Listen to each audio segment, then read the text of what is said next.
Sigmund Freud, Obras Completas, volume 16. O Eu e o Id, Autobiografia e outros textos. 1923 a 1925. Tradução: Paulo César de Souza. Companhia das Letras. Autobiografia, 1925. Parte 1. Vários colaboradores dessa série de autobiografias iniciam sua contribuição com algumas reflexões sobre a dificuldade e singularidade da tarefa que assumiram. Creio poder afirmar que minha tarefa é ainda um pouco mais difícil, pois já algumas vezes publiquei trabalhos semelhantes, e verificou-se que a natureza do tema me levou a falar mais de minha pessoa do que é habitual ou parece necessário. Fiz a primeira exposição do desenvolvimento e do teor da psicanálise em 1909, e em 5 palestras na Universidade Clark, em Worcester, Massachusetts, onde fui convidado por ocasião dos festejos do 20º aniversário daquela instituição. E recentemente concordei em fazer uma contribuição similar para uma publicação coletiva americana sobre o início do século XX, pois seus editores haviam reconhecido a importância da psicanálise ao lhe reservar um capítulo especial. Entre as duas houve um ensaio, Contribuição à História do Movimento Psicanalítico, de 1914, que, a bem dizer, já contém tudo de essencial que eu poderia comunicar aqui. Como não posso me contradizer nem gostaria de me repetir, devo procurar oferecer uma exposição que combine de uma nova maneira os elementos subjetivo e objetivo, os interesses biográfico e histórico. Nasci em 6 de maio de 1856 em Freiburg, na Morávia, pequenina cidade da atual Tchecoslováquia. Meus pais eram judeus e eu também permaneci judeu. Tenho motivos para crer que meus antepassados paternos vieram por longo período na região do Reno, em Colônia. Fugiram para o leste devido a uma perseguição aos judeus no século XIV ou XV. E no decorrer do século XIX retornaram da Lituânia para a Áustria Alemã através da Galícia. Quando era uma criança de 4 anos de idade, vim para Viena, onde se realizou toda a minha educação. No ginásio fui o primeiro aluno durante 7 anos. Tinha uma posição privilegiada, quase nunca tive de fazer provas. Embora vivêssemos em condições bastante modestas, meu pai insistiu que na escolha da profissão eu me guiasse apenas por minhas inclinações. Não senti preferência especial pela carreira médica naqueles anos da juventude, nem depois, aliás. Movia-me, isto sim, uma ânsia de saber que se dirigia mais às questões humanas do que aos objetos naturais, e que não reconhecera o valor da observação como um meio primordial para sua satisfação. O fato de ter me ocupado precocemente da história bíblica, tão logo aprendi a arte da leitura, influiu de forma duradoura na direção dos meus interesses, como vim a reconhecer bem depois. Sob forte influência da amizade de um colega um tanto mais velho que depois se tornou um político de renome, quis estudar direito como ele e desenvolver atividade pública. No entanto, eu era enormemente atraído pela teoria de Darwin, então em voga, pois ela prometia um extraordinário avanço na compreensão do mundo.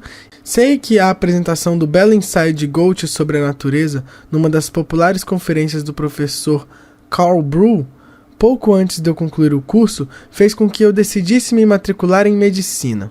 A universidade que passei a frequentar em 1873 trouxe-me inicialmente algumas claras decepções. Deparei com a instituição de que eu deveria me sentir inferior e estrangeiro por ser judeu. Rejeitei decididamente o primeiro adjetivo. Nunca pude compreender por que deveria me envergonhar de minha origem, ou raça, como as pessoas começavam a dizer.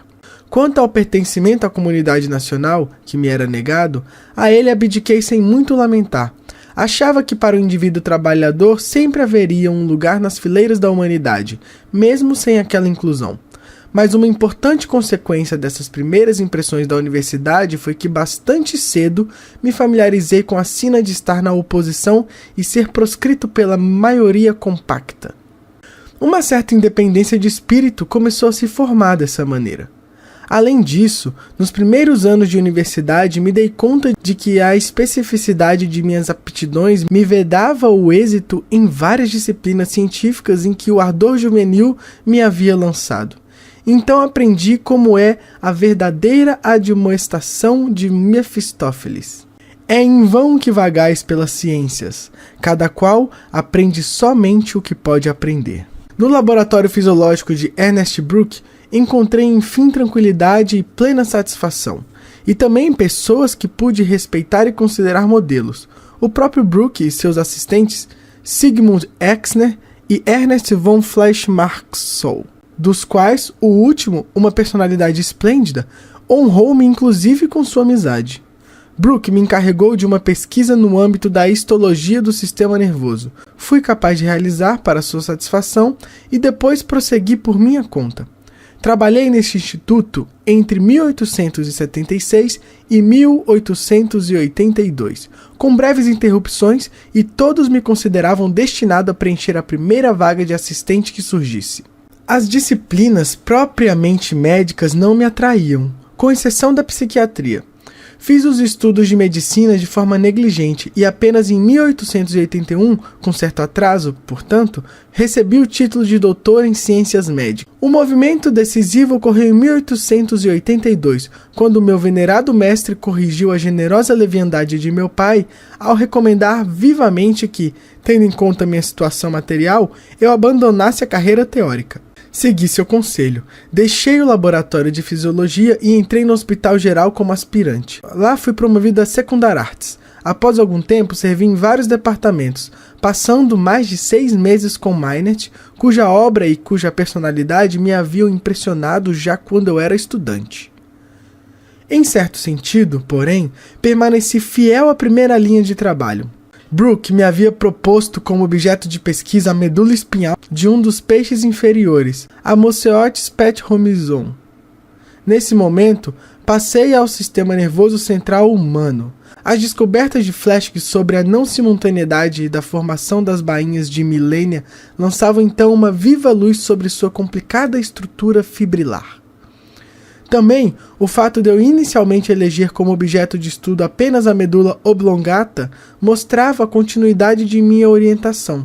Em contraste com o caráter difuso de meus estudos nos primeiros anos da universidade, desenvolvi então uma tendência a concentrar-me exclusivamente numa matéria ou questão. Essa inclinação permaneceu em mim e mais tarde me rendeu à acusação de unilateralidade. No Instituto de Anatomia Cerebral, tornei-me um pesquisador tão dedicado quanto fora no de filosofia. Datam desses anos alguns pequenos trabalhos sobre o percurso dos tratos e as origens dos núcleos da medula oblongata, que foram notados por Edinger. Um dia, Meinert, que me havia concedido acesso ao laboratório, mesmo eu não trabalhando com ele, sugeriu que eu me voltasse definitivamente para a anatomia cerebral e prometeu que me passaria seu curso, pois se sentia demasiado velho para lidar com novos métodos. Recusei, assombrado com a magnitude da tarefa, e talvez eu já adivinhasse então que aquele homem genial não era absolutamente bem disposto em relação a mim. Do ponto de vista prático, a anatomia cerebral certamente era um progresso em comparação com a fisiologia.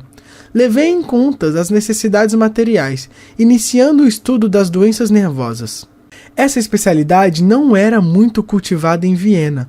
O material se achava disperso em vários departamentos do hospital. Não havia oportunidades para uma boa formação, cada qual tinha que ser seu próprio mestre. Nem mesmo Nofnagel, que fora convidado pouco antes a lecionar, por seu livro sobre a localização cerebral das doenças, diferenciava a neuropatologia de outras subdivisões da medicina. O grande nome Charcot brilhava à distância, e eu concebi o plano de obter a docência em doenças nervosas na Universidade de Viena e depois viajar para Paris, a fim de continuar minha formação. Nos anos seguintes, trabalhando como Sekundararzt, publiquei várias observações clínicas sobre doenças orgânicas do sistema nervoso. Pouco a pouco me familiarizei com esse terreno. Tornei-me capaz de localizar tão acuradamente um foco na medula oblongata que o patologista nada precisava acrescentar. Fui o primeiro em Viena a mandar um caso com diagnóstico de polineurite aguda para dissecção. A fama de meus diagnósticos confirmados pela autópsia trouxe-me à vista de médicos americanos, aos quais dei uma espécie de Pidgin English, palestras sobre os enfermos de meu setor. De neuroses eu nada entendia. Numa ocasião em que eu apresentei a meus ouvintes um neurótico com persistente encefaleia, como um caso de meningite crônica circunscrita, todos eles me abandonaram, com justa indignação crítica, e minha prematura atividade docente chegou ao fim. Seja lembrado como atenuante que naquele tempo até mesmo grandes autoridades médicas de Viena costumavam diagnosticar a neurastenia como um tumor cerebral. Na primavera de 1885, obtive a docência em neuropatologia com base em meus trabalhos histológicos e clínicos. Pouco depois recebi, graças à viva recomendação de Bruck, uma considerável bolsa de estudos para o exterior. No outono daquele ano, viajei para Paris. Entrei como aluno na Salpêtrière, mas sendo um dos muitos estrangeiros visitantes, pouca atenção recebi de início. Um dia escutei Charcot lamentar que depois da guerra não tivesse mais notícias do tradutor alemão de suas conferências, que ficaria feliz se alguém se encarregasse da tradução alemã de suas novas conferências. Escrevi-lhe, dispondo-me a fazê-lo. Ainda me lembro que naquela carta havia uma frase em que eu dizia ser afetado apenas pela afase motriz, e não pela afase sensorial do François. Charcot aceitou a oferta, acolheu-me em seu círculo particular e a partir de então eu participei plenamente em tudo o que sucedia na clínica. Enquanto escrevo essas linhas, recebo numerosos textos e artigos de imprensa da França que evidenciam forte oposição à psicanálise e, com frequência, trazem afirmações totalmente equivocadas sobre minha relação com a escola francesa. Leio, por exemplo, que aproveitei minha estada em Paris para me familiarizar com os ensinamentos de Pierre Janet e depois fui embora com meu butim. Portanto, quero deixar claro que durante minha permanência na Salpêtrière não foi pronunciado o nome de Janet. De tudo que vi junto a Charcot, o que mais me impressionou foram suas últimas investigações sobre a histeria, o que em parte foram realizadas diante de meus olhos. Ou seja, a prova da autenticidade e regularidade dos fenômenos histéricos, introit et hic dissum, da frequente ocorrência da histeria em homens, a produção de paralisias e contraturas histéricas mediante sugestão hipnótica, o fato de esses produtos artificiais terem, inclusive em detalhes, as mesmas características dos ataques espontâneos, muitas vezes provocados por traumas. Várias das demonstrações de Charcot geraram inicialmente, tanto em mim como em outros visitantes, estranheza e tendência à dúvida, que procuramos justificar com uma das teorias que predominavam. Ele discutia nossas objeções de modo afável e paciente, mas também resoluto. Foi uma dessas discussões que afirmou, parará, parará, parará, algo que jamais esqueci. Como se sabe, nem tudo que Charcot nos ensinou se mantém de pé ainda hoje. Algumas coisas se tornaram incertas, outras não resistiram à prova do tempo, mas restou o suficiente para serem vistas como patrimônio duradouro da ciência. Antes de deixar Paris, combinei com o mestre o plano de um estudo comparativo das paralisias histéricas e orgânicas.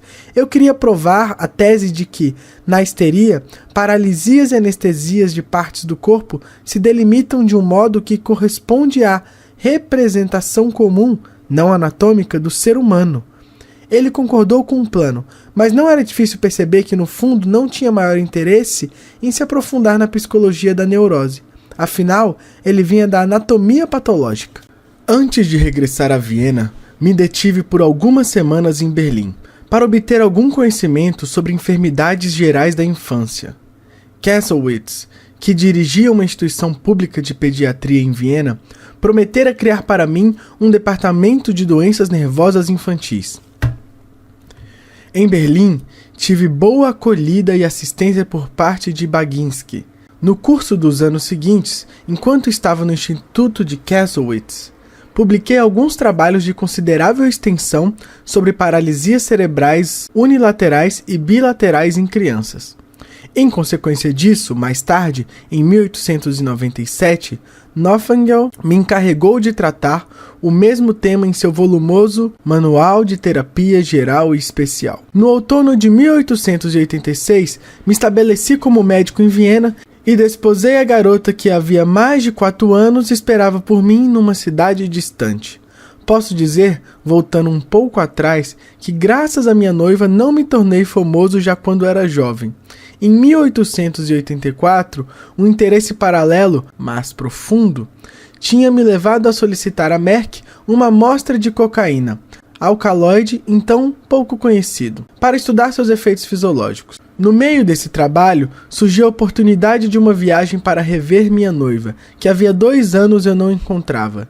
Terminei apressadamente a pesquisa sobre a cocaína e em meu estudo incluí a previsão de que, em breve, apareceriam novas aplicações para ela. Mas sugeri a um amigo, o oftalmologista Konigstein, que investigasse em que medida as propriedades anestésicas do alcaloide poderiam ser úteis em casos de doenças nos olhos. Quando voltei das férias, descobri que não ele, mas outro amigo, Carl Koller, atualmente em Nova York, ao qual eu também havia falado sobre a cocaína, havia realizado experimentos decisivos em olhos de animais, apresentando-os em seguida no Congresso de Oftalmologia de Heidelberg.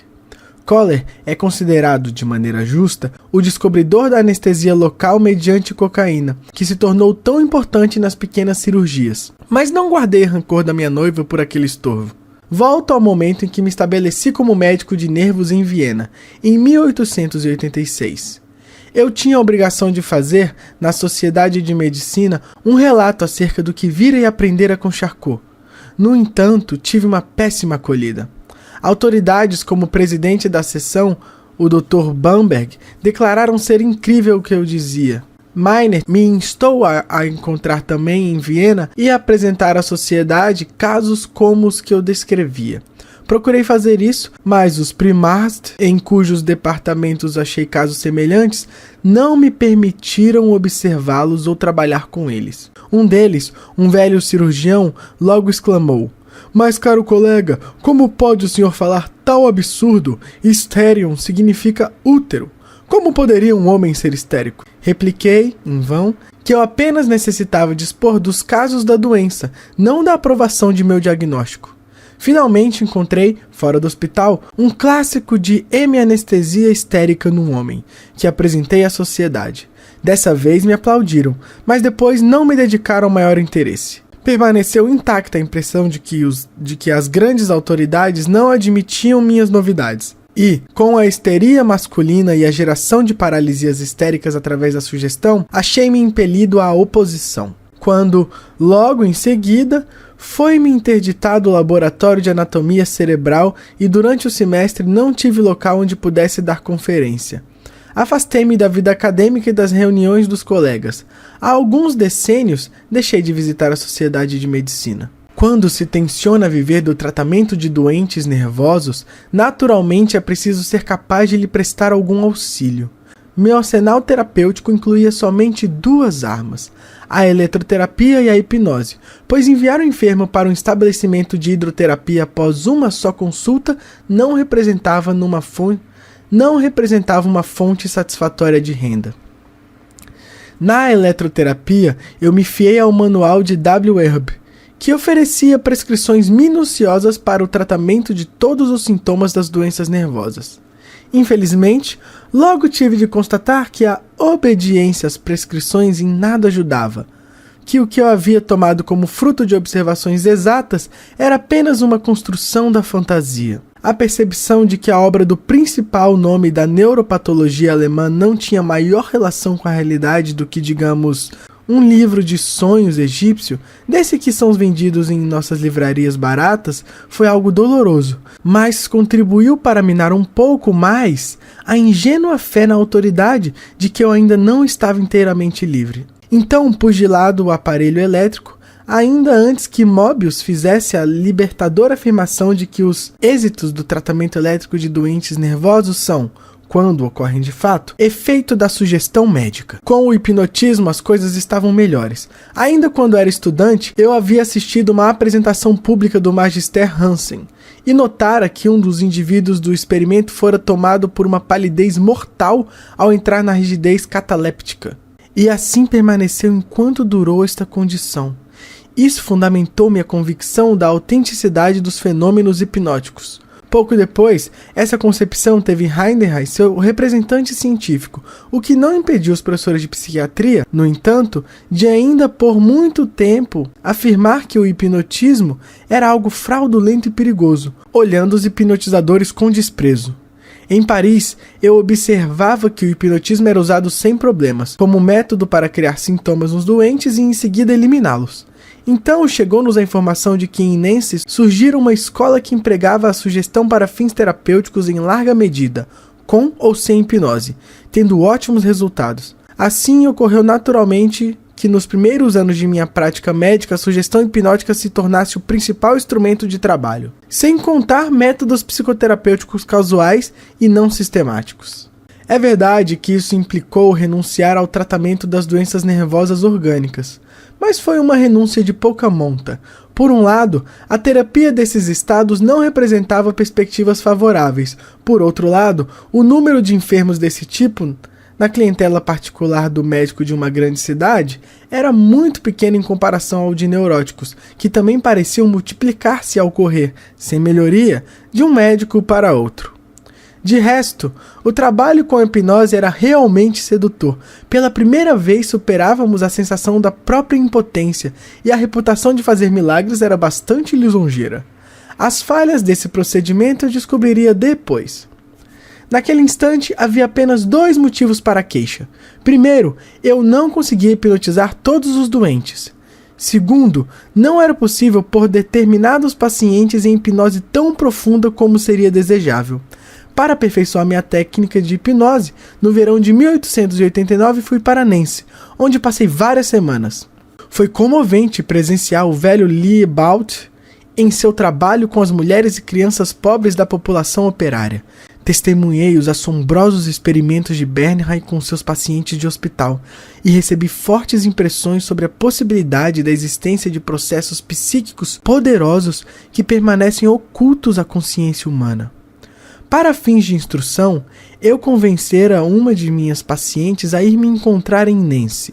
Era uma senhora histérica, distinta, extremamente talentosa, que me fora confiada porque ninguém sabia o que fazer com ela.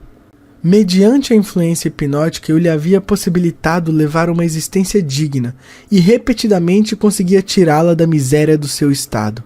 Ela sempre recaía após algum tempo, o que eu atribuía, em meu desconhecimento de então, ao fato de sua hipnose nunca alcançar o grau de sonambulismo com amnésia.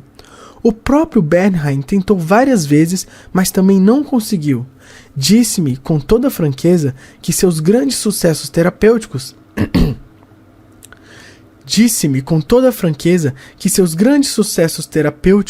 através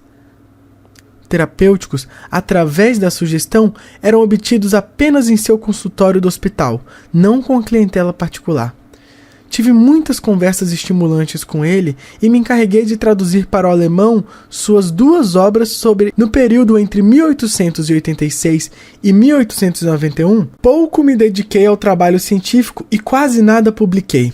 Estava ocupada em afirmar-me na nova profissão e assegurar o sustento de minha família, que crescia rapidamente. Em 1891 surgiu o primeiro de meus trabalhos sobre paralisias cerebrais de crianças, redigido em colaboração com o Dr. Oscar Rie, meu amigo e assistente. No mesmo ano, uma solicitação para colaborar num dicionário de medicina me levou a examinar a teoria da afasia, que era então dominada pelas concepções de Wernicke-Lichtheim, firmadas apenas na localização cerebral. Um pequeno livro de natureza crítica e especulativa sobre o entendimento das afasias foi o resultado desse esforço. Agora, devo expor como a pesquisa científica voltou a constituir o principal interesse de minha vida. Olá pessoal, meu nome é Bruno Leão, estudante de psicologia, e essa é a minha pequena contribuição aí para facilitar os nossos estudos, trazendo uma leitura de Sigmund Freud, Obras Completas, volume 16, a parte da autobiografia. Essa é a parte 1, ainda tem a parte 2 e a 3. Espero que vocês tenham gostado, espero que tenha ajudado e compartilhe com quem você acha que pode precisar deste texto.